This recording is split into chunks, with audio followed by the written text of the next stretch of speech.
Hello friends, UGC net knowledge point में आप सभी का स्वागत है। आज हम कर रहे हैं UGC net paper 2 public administration के चैप्टर वाइज जो है एम लक्ष्मीकांत की बुक में से चैप्टर 10।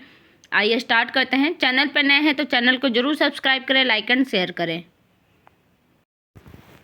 आज हम करेंगे सामान्य और विशेषज्ञ, जनरलाइज्ड एंड स्पेशलाइज्ड। भारतीय लोक सेवा के दो घटक सामान्य तथा विशेषज्ञ प्रभावशाली है। लोक सेवा की प्रभावशाली कार्य प्रणाली के लिए इन दोनों के बीच उचित तालमेल आवश्यक है। तथापि ब्रिटिश शासनकाल से ही इन दोनों के बीच चले आ रहे विवाद का अंत नहीं हुआ है।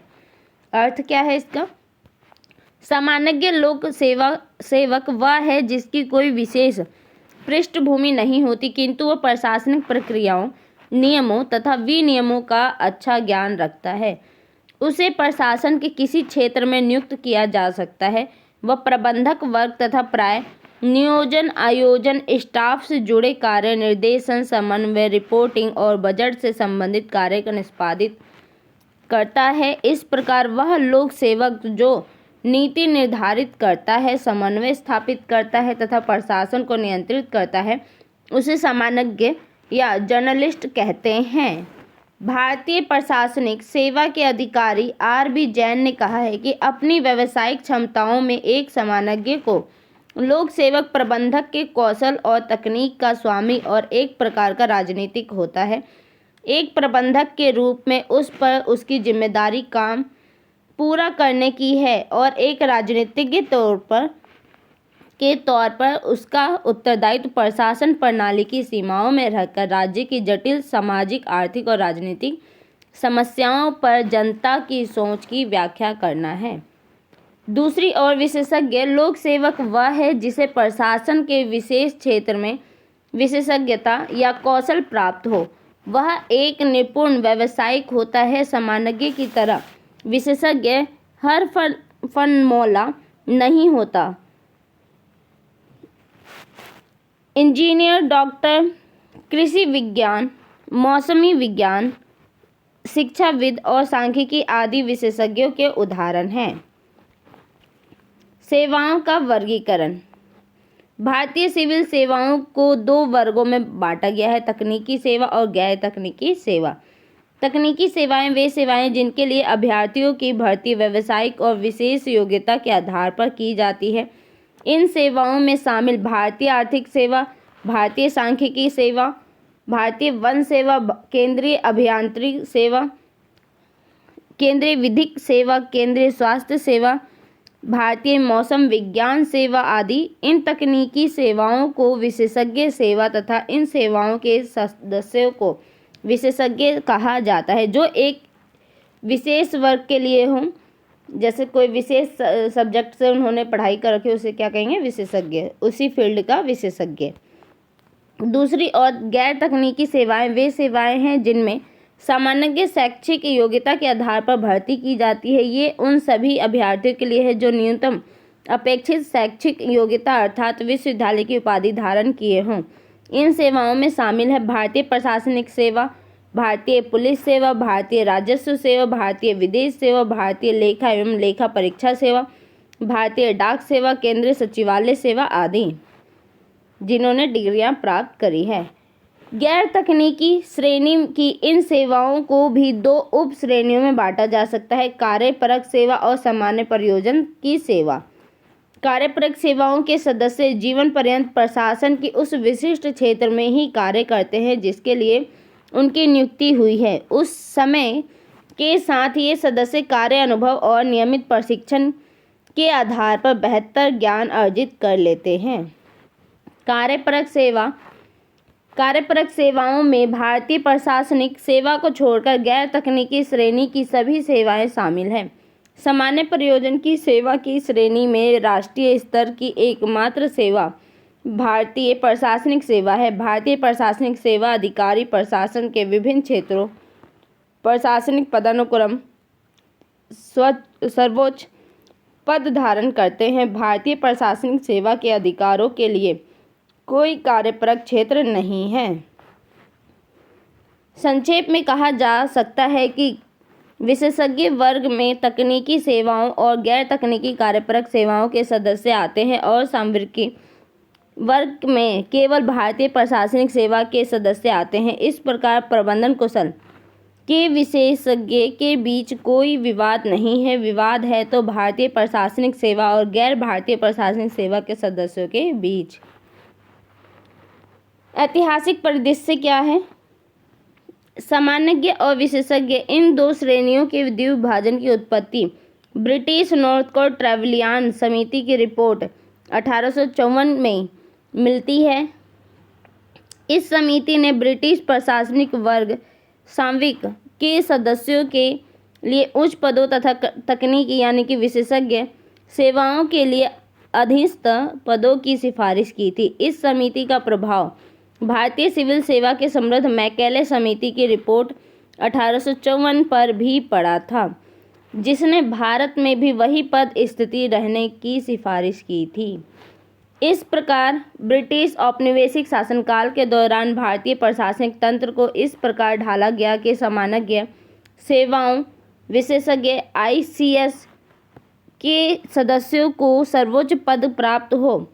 स्वतंत्रता प्राप्ति के बाद भी इस प्रशासनिक रूप में कोई महत्वपूर्ण बदलाव नहीं आया। ब्रिटेन में फुलटन कमेटी की रिपोर्ट 1968 में बदली परिस्थितियों में इस मामले की जांच तथा उन सिफारिशों का उल्लेख है जिसके आधार पर समिति ने विशेषज्ञों को बेहतर दर्जा प्रदान करने और उनकी भूमिका में वृद्धि करने के साथ साथ उच्च सिविल सेवाओं के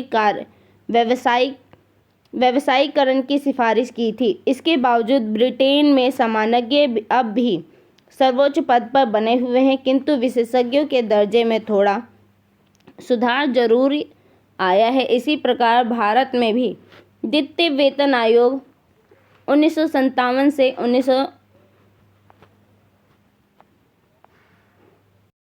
1959, संसदीय प्राक्कलन समिति और प्रशासनिक सुधार आयोग 1966 से 70 ने विशेषज्ञ श्रेणी के सदस्यों के दर्जे और स्थिति में सुधार लाने की सिफारिश की थी, पर स्थिति बदलनी नहीं है तथा थोड़े बहुत बदलाव के साथ पुरानी प्रणाली ही कायम है। वर्तमान स्थिति प्रशासनिक प्रणाली में सामान्यज्ञ और विशेषज्ञों की भूमिका में और उनकी वर्तमान स्थिति से संबंधित विवरण का उल्लेख नीचे किया जा रहा है। दूसरे शब्दों में ये कहा जा सकता है कि विशेषज्ञों और सामान्यज्ञों के बीच के विवाद की स्थिति निम्नलिखित बातों से स्पष्ट हो सकती है। कौन कौन से विवाद थे? फर्स्ट पॉइंट है, सामान्यज्ञों का वेतन और उनकी सेवा शर्तें पदोन्नति सहित विशेषज्ञों की तुलना में बेहतर विशेषज्ञों की सबसे बड़ी परिवेदना है। सेकंड पॉइंट है, केंद्र और राज्य सरकार स्तर पर अधिकांश उच्च यानी नीति निर्धारण और विचारकर्ता के स्तर के पद भारतीय प्रशासनिक सेवा के सदस्यों के लिए सुरक्षित है, अर्थात इन उच्च पदों का विशेषज्ञों की तैनाती नहीं की जाती है।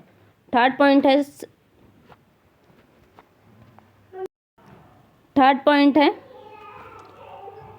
सचिवालय स्तर से नीचे के पदों पर आमतौर पर विशेषज्ञ होते हैं, किंतु अधिकांश मामलों में सामान्यज्ञों को कार्यकारी विभागों के प्रमुख पद पर नियुक्त किया जाता है, जैसे कृषि निर्देशक, मुख्य वन संरक्षक, स्वास्थ्य निर्देशक आदि। फोर्थ पॉइंट है, क्षेत्रीय स्तर पर संभागीय आयुक्त, कमांड एरिया विकास आयुक्त और अन्य प्रमुख पदों पर श्रमिकों की तैनाती होती है। फिफ्थ पॉइंट है, जिला स्तर पर जिला प्रशासन प्रमुख जिलाधीश का पद भी सामान्यज्ञ लोक सेवक के खाते में है। जिला प्रशासन के अधीन कई तकनीकी विभाग हैं जिनके प्रमुख विशेषज्ञ लोक सेवक होते हैं। जिला परिषद के मुख्य कार्यकारी अधिकारी पद भी प्रबंधन कुशल के हलावे हैं जो विशेषज्ञों के दल का नेतृत्व करता है। सिक्स पॉइंट है, सामान्य श्रेणी के अधिकारी विशेषज्ञ श्रेणी के अधिकारियों की तुलना में अपने राजनीतिक प्रभुओं के सानिध्य में अधिक रहते हैं। 7 पॉइंट है, सामान्यज्ञों की अंत सांगठनिक गतिशीलता विशेषज्ञों की तुलना में अधिक है। IAS अधिकारी एक विभाग से दूसरे विभाग में, विभाग से लोक उद्यम या स्थायी शासन में तैनात होता रहता है। किंतु विशेषज्ञ की तैनाती केवल समृद्ध विभागों और प्रशासनिक क्षेत्र तक ही सीमित रहती है। 8 पॉइंट है सामान्य श्रेणी के अधिकारियों की पदोन्नति विशेषज्ञ श्रेणी के अधिकारियों की तुलना में अधिक और शीघ्र होती है।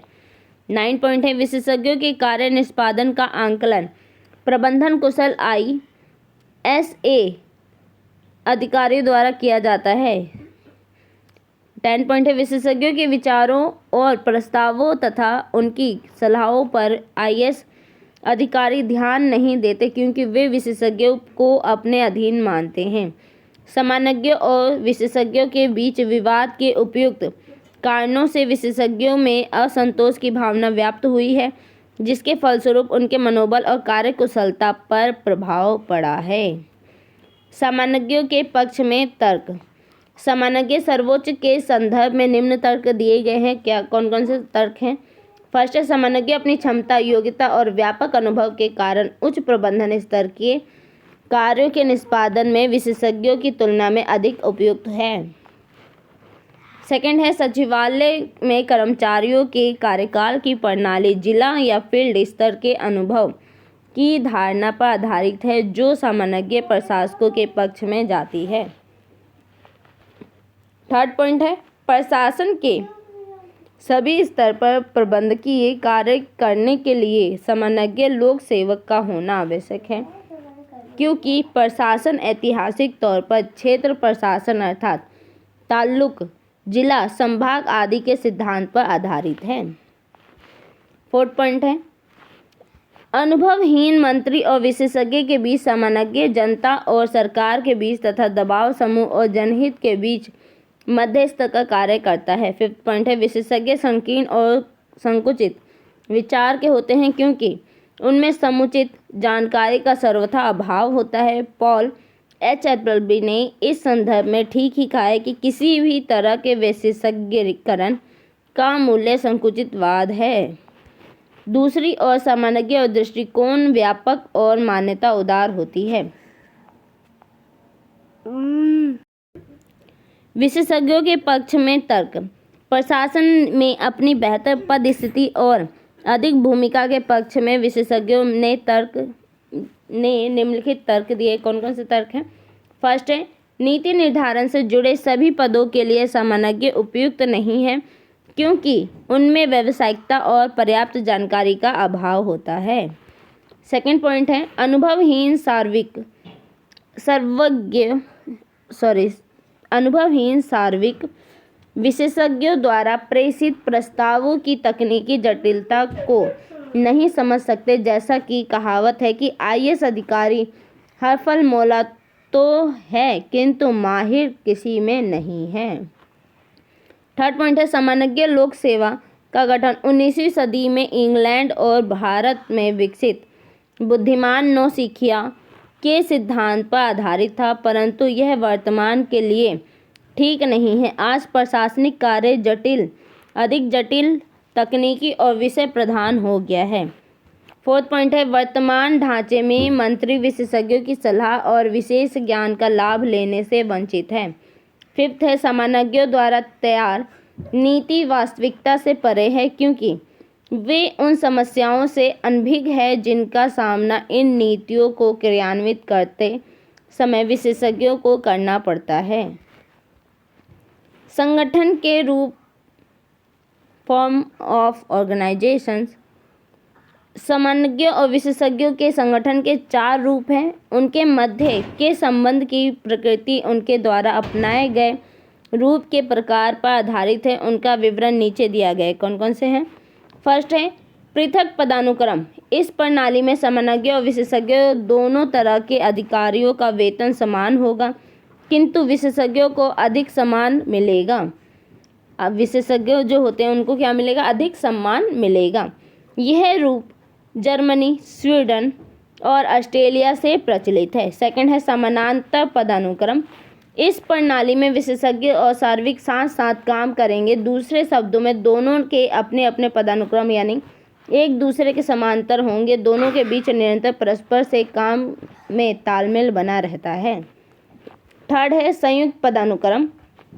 इस प्रणाली में समन्वय, नौकरशाह और विशेषज्ञ तकनीकी विद संयुक्त रूप से अपने वरिष्ठ अधिकारी सचिव, स्थायी सचिव को रिपोर्ट करते हैं, जो समन्वय श्रेणी का होता है। इसी प्रकार विशेषज्ञ और समन्वय दोनों ही मंत्री को सलाह दे सकते हैं। फोर्थ है समेकित पदानुक्रम। इस प्रणाली के अंतर्गत सभी सेवाओं और संवर्गों को एक में मिलाकर एक समेकित लोक सेवा यानी संवर्ग होगी। इन सेवाओं में प्रवेश के लिए एक ही खुली प्रतियोगी परीक्षा होगी तथा वेतन और सेवा शर्तें भी समान होगी। पाकिस्तान ने इस मॉडल को वर्ष 1973 में अपनाया था। भारत में भी इस मॉडल का विचार हो रहा है तथा इस आशय के सुझाव प्राप्त हो रहे हैं कि अखिल भारतीय सेवाओं और केंद्रीय सेवाओं को एक में मिलाकर एकीकृत सिविल सेवा का गठन किया जाए। प्रशासनिक सुधार आयोग की सिफारिशें। सार्वजनिक और विशेषज्ञ के मध्य के विवाद के निपटान के लिए प्रशासनिक सुधार आयोग ने कार्मिक प्रशासन से संबंधित अपनी रिपोर्ट 1969 की निम्नलिखित सिफारिशें की थी। फर्स्ट पॉइंट है भारतीय प्रशासनिक सेवा के लिए कार्यपरक क्षेत्र अलग किया जाना चाहिए। इस क्षेत्र में भू राजस्व प्रशासन, मजिस्ट्रेट से जुड़े कार्य और राज्यों से विनियामक वे कार्य शामिल हो सकते हैं जो अन्य कार्यपरक सेवाओं के अधिकार क्षेत्र में नहीं आते। आयोग का मानना था कि ICS को समन्वय सेवा नहीं माना जाना चाहिए क्योंकि इसलिए इसकी भूमिका अब पूर्णतः कार्यपरक होनी चाहिए। जो इसकी भूमिका है वो पूरा कार्यपरक होनी चाहिए। सेकंड पॉइंट है उच्च सेवाओं को दो श्रेणियों में वर्गीकृत किया जाना चाहिए। कार्य क्षेत्र से जुड़े पद और मुख्यालय से जुड़े पद। किसी कार्यपरक क्षेत्र के सभी पदों पर, चाहे वे पद कार्य क्षेत्र से जुड़े हो या सचिवालय से, उस कार्यपरक सेवाओं के सदस्यों को ही कार्य संभालना चाहिए। थर्ड पॉइंट है प्रबंधन से जुड़े जिन वरिष्ठ पदों के लिए विशेष विषय ज्ञान आवश्यक है उन पदों को सुसंगत और समृद्ध कार्यपरक संवर्गों के व्यक्तियों द्वारा ही भरा जाना चाहिए। फिफ्थ पॉइंट है लोक सेवा का व्यावसायीकरण होना चाहिए। इस प्रयोजन से भर्ती, प्रशिक्षण और कैरियर प्लानिंग के कार्य में नवीनता लाई जानी चाहिए। फिफ्थ पॉइंट है एक तर्कसंगत वेतन ढांचा अपनाया जाना चाहिए ताकि प्रत्येक कार्य की वास्तविक जिम्मेदारी सामने आ सके। सिक्स पॉइंट है लोक उद्यमों में अल्पकालिक अथवा पूर्णकालिक अध्यक्ष या प्रबंधक, निर्देशक या निर्देशकों के पद पर सामरिक वर्ग के सचिवों को नियुक्त करने की प्रथा बंद होनी चाहिए। अब उठाए गए कदम कौन से हैं? स्वतंत्रता प्राप्ति के बाद से भारत सरकार ने समन्वय विशेषज्ञ विवाद को सुलझाने के लिए निम्नलिखित कदम उठाए हैं। कौन कौन से हैं वो कदम? फर्स्ट पॉइंट है भारत सरकार ने 1948 में केंद्रीय सचिवालय सेवा का गठन किया इसके फलस्वरूप स्थायी सचिवालय अधिकारियों के एक पृथक संवर्ग का उदय हुआ। सेकंड है सरकार ने 1957 में केंद्रीय प्रशासनिक पूल की स्थापना की ताकि केंद्रीय सचिवालय में उच्चतर पदों पर नियुक्तियां की जा सके। थर्ड पॉइंट है 1966 में भारतीय वन सेवा का गठन किया गया जो कि एक विशेषज्ञ अखिल भारतीय सेवा है। फोर्थ पॉइंट है 1961 में भारतीय आर्थिक सेवा और भारतीय सांख्यिकीय सेवा का गठन हुआ और ये दोनों सेवाएं भी विशेषज्ञ केंद्रीय सेवाएं थी। फिफ्थ पॉइंट है सरकार द्वारा सचिव, अतिरिक्त सचिव, संयुक्त सचिव जैसे वरिष्ठ प्रशासनिक पदों पर विशेषज्ञों की नियुक्ति की गई है। सिक्स पॉइंट है केंद्रीय सार्वजनिक क्षेत्र उद्यमों के निर्देशन मंडलों में विशेषज्ञों को प्रवेश दिया गया है। 7 पॉइंट है योजना आयोग के अधिकांश पदों पर विशेषज्ञों की नियुक्ति की गई है। फुलटन कमेटी की सिफारिश क्या थी? ब्रिटेन में लोक सेवा पर गठित फुलटन समिति 1966 से 68 ने लोक सेवा के व्यावसायीकरण और तर्कसंगतीकरण की सिफारिश की थी। इसने प्रशासकों को समन्वयज्ञ के रूप में संबोधित किया और निम्नलिखित प्रेक्षण किए। सेकंड है, आज के लोक सेवकों को राजनीतिक, वैज्ञानिक, सामाजिक, आर्थिक और तकनीकी समस्याओं से निपटने के लिए सुसज्जित होना चाहिए। उन्हें नए ज्ञान की तीव्र वृद्धि के साथ कदम मिलाकर चलना चाहिए और नई तकनीकें अर्जित करके उनका अनुप्रयोग करना चाहिए। संक्षेप में, लोक सेवा में गैर पेशेवरों लोगों के लिए कोई स्थान नहीं है। इस सेवा में अनिवार्य रूप से पेशेवर महिलाओं और पुरुषों को शामिल किया जाना चाहिए।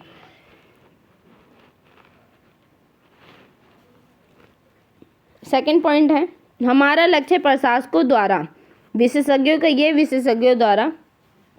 प्रशासकों को प्रतिस्थापित करना नहीं है।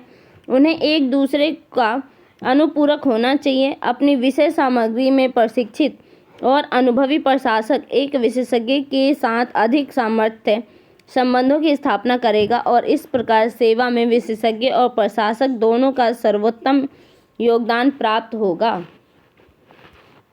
मंत्री और लोक सेवक के बीच संबंध, मिनिस्टर सिविल सर्वेंट रिलेशनशिप कैसे होने चाहिए। अर्थ है, भारत में प्रचलित संसदीय प्रणाली की सरकार में कार्यपालिका के दोनों रूपों को स्वीकार किया गया है, अर्थात राजनीतिक कार्यकारी और स्थायी कार्यकारी।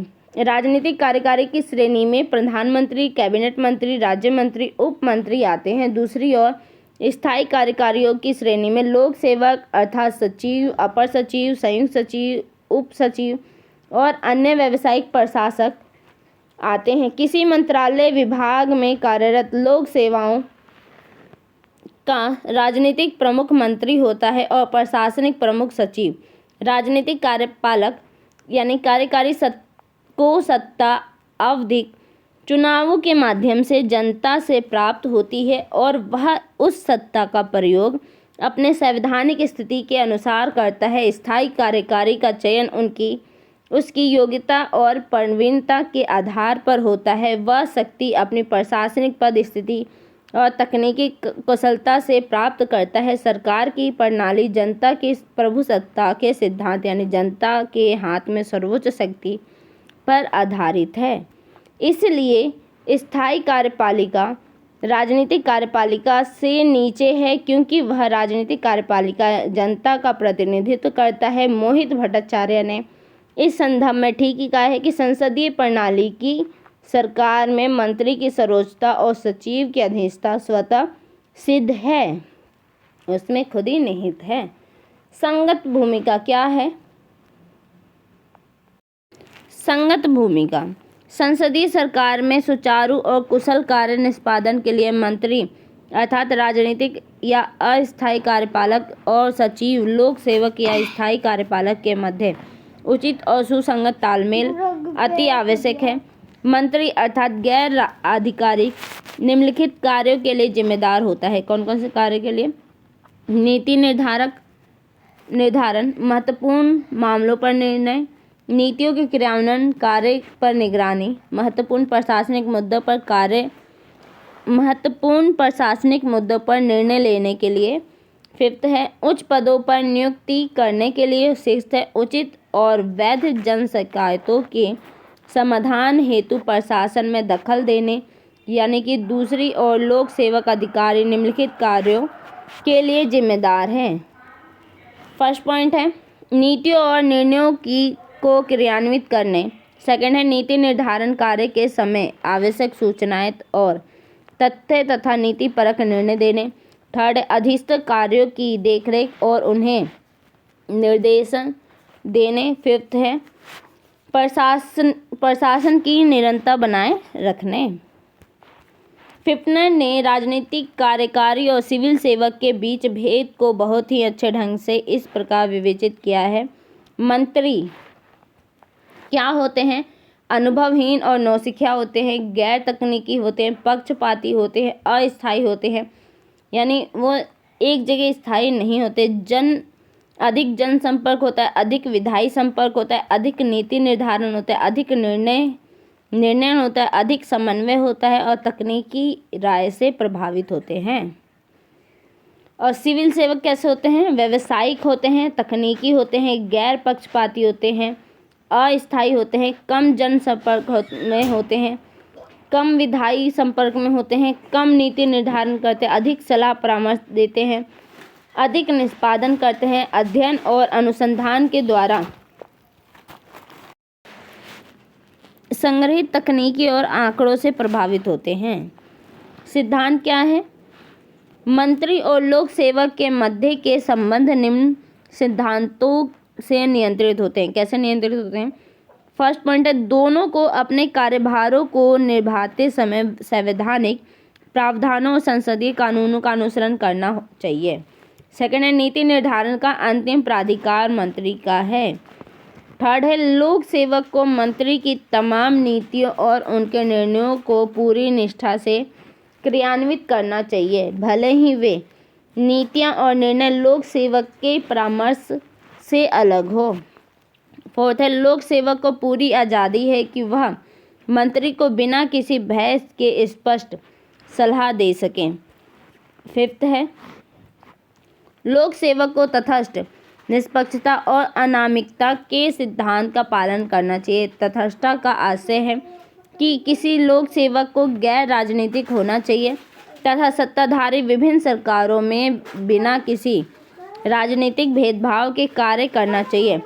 निष्पक्षता का अर्थ मोहित भट्टाचार्य के शब्दों में यह है, सामाजिक दबाव और उच्च नीच के स्वभाव में बदलाव की अनदेखी करते हुए पक्षपात रहित होकर कार्य करना चाहिए। अनामिकता का तात्पर्य है कि लोक सेवक को मंच की पीछे से प्रशंसा अथवा निंदा की परवाह किए बगैर कार्य करना चाहिए। तटस्थता और अनामिकता शब्दों की विस्तृत व्याख्या के लिए कार्मिक प्रशासन शीर्षक का अध्ययन कर देखें। व्यवहार से संबंध, रिलेशनशिप इन प्रैक्टिस। व्यवहार में मंत्री और लोक सेवक के बीच का संबंध परस्पर मतभेदों, विवादों, बेचैनी और शंकाओं से घिरा रहता है। इसके कुछ महत्वपूर्ण उदाहरण कौन कौन से? मंत्री और लोक सेवक के बीच परस्पर मतभेद की घटना स्वतंत्रता के बाद पहली वर्ष 1957 में मुंदड़ा सौदा था के मामले में हुई। इसमें राष्ट्रीयकृत जीवन बीमा निगम की 1.25 करोड़ रुपए की राशि निजी क्षेत्र के शेयरों की खरीद के लिए की गई। जब इस मामले ने जोर पकड़ा तो तत्कालीन वित्त मंत्री टी कृष्ण भट्टाचार्य और प्रधान वित्त मंत्री HM पटेल ने एक दूसरे पर मढ़ा। फलस्वरूप भारत सरकार ने तथ्यों और मुंदड़ा सौदे के औचित्य की जांच के लिए वर्ष 1958 में MC झागला की अगुवाई में एक सदस्यीय आयोग की नियुक्ति की, जिसे झागला आयोग ने अपने रिपोर्ट में उल्लेख किया कि संवैधानिक तौर पर मंत्री उस कार्य के लिए जिम्मेदार है जिसे उसके सचिव ने किया है। मंत्री महोदय ने तो सचिव के कृत्य का आश्रय ले सकते हैं और न ही अपने कार्य को नकार सकते हैं। अतः झागला आयोग ने मंत्री की जवाबदेही के सिद्धांत और लोक सेवक के अनामिकता के मानक को सही करार दिया। फलस्वरूप वित्त मंत्री ने त्याग पत्र दे दिया।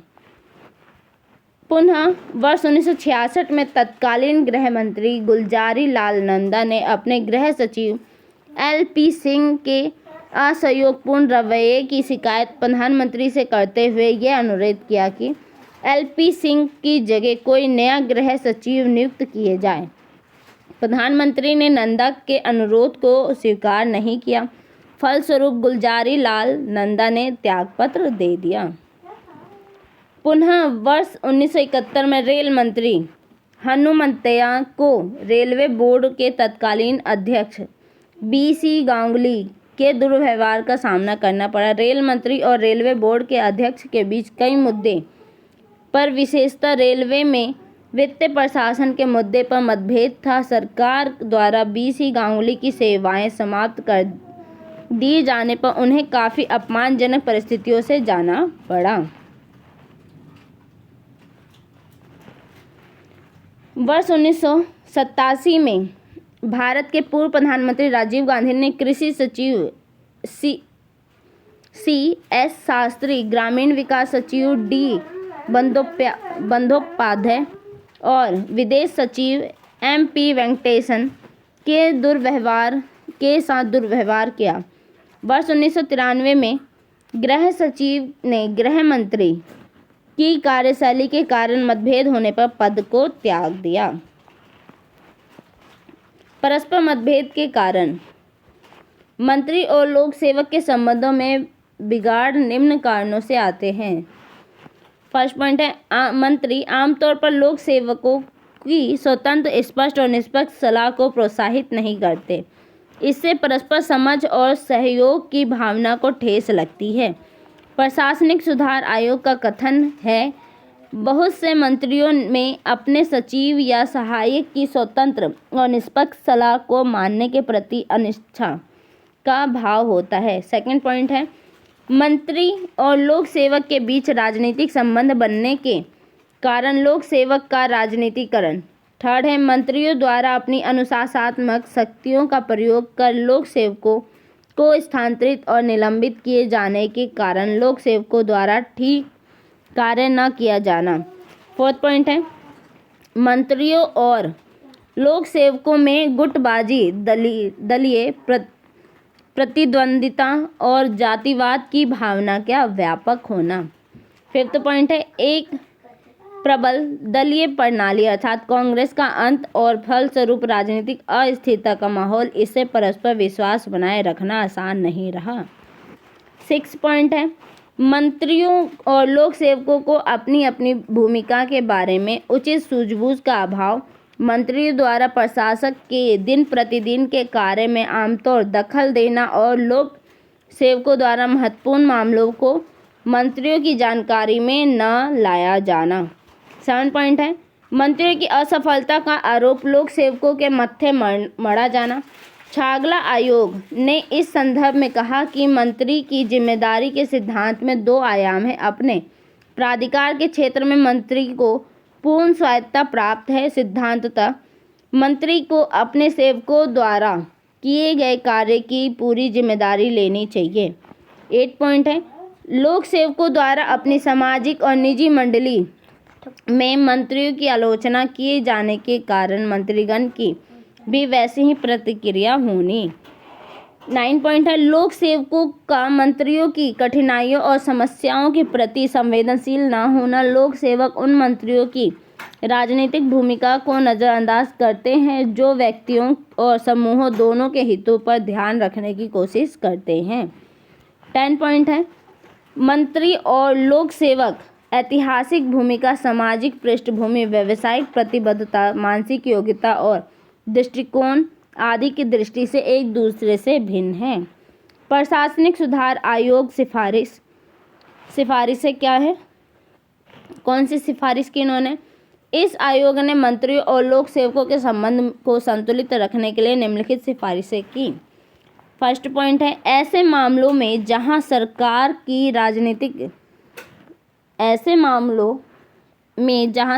की नीति स्पष्ट नहीं हो या नीति से कुछ विचलन अथवा किसी महत्वपूर्ण विषय पर मंत्रियों और सचिवों में मतभेद हो, वहां सभी प्रमुख निर्णयों को कारण बताते हुए संक्षेप में लिखित में ला देना चाहिए। सेकंड पॉइंट है, मंत्रियों को निर्भीकता का वातावरण तैयार करना चाहिए। उन्हें अपने नीतियों और आदेशों को क्रियान्वित करने में सचिवों का आवश्यक मार्गदर्शन करना चाहिए। थर्ड पॉइंट है, वे प्रधानमंत्री को मंत्रिमंडल और केंद्रीय कार्मिक एजेंसी के माध्यम से लोक सेवकों में किसी मंत्री विशेष से व्यक्तिगत और हितकर संबंध को रोकने और विशेष ध्यान देना चाहिए। फोर्थ पॉइंट है, लोक सेवकों द्वारा किए गए घोर अन्याय, उनकी गंभीर चूक अथवा कुप्रशासन के मामलों के सिवाय मंत्रियों को रोजमर्रा के प्रशासन में हस्तक्षेप नहीं करना चाहिए। अगर किसी नागरिक का अनुरोध या उसकी शिकायत किसी नियम, कार्यविधि अथवा नीति में संशोधन की मांग करती है तो समस्या का समाधान करने के लिए सिर्फ संशोधन करना चाहिए। किसी व्यक्तिगत मामलों में उपकार करने के लिए नियम में ढील नहीं देनी चाहिए। 5th पॉइंट है, सचिवों तथा अन्य लोक सेवकों को मंत्रियों की कठिनाइयों के प्रति अधिक संवेदनशील प्रदर्शित करना चाहिए और उनको बेहतर ढंग से समझना चाहिए। उनको छोटे मोटे समायोजनों तथा मूल सिद्धांतों से समझौता करने वाले अथवा ऐसे कार्यों के बीच अंतर करना चाहिए जो सेवाओं की कार्यकुशलता और मनोबल पर भारी या स्थायी प्रभाव डाल सकते हैं। 6 पॉइंट है, मंत्री के प्रति सचिव का आधिकारिक संबंध निष्ठा का अथवा सचिवों के प्रति मंत्री का रिश्ता विश्वास का होना चाहिए। तो ये हो गया आपका चैप्टर फिनिश, चैप्टर ख़त्म, चैप्टर 10। आज के लिए वीडियो इतना ही। वीडियो अच्छी लगे तो लाइक कीजिए, शेयर कीजिए, सब्सक्राइब कीजिए। धन्यवाद।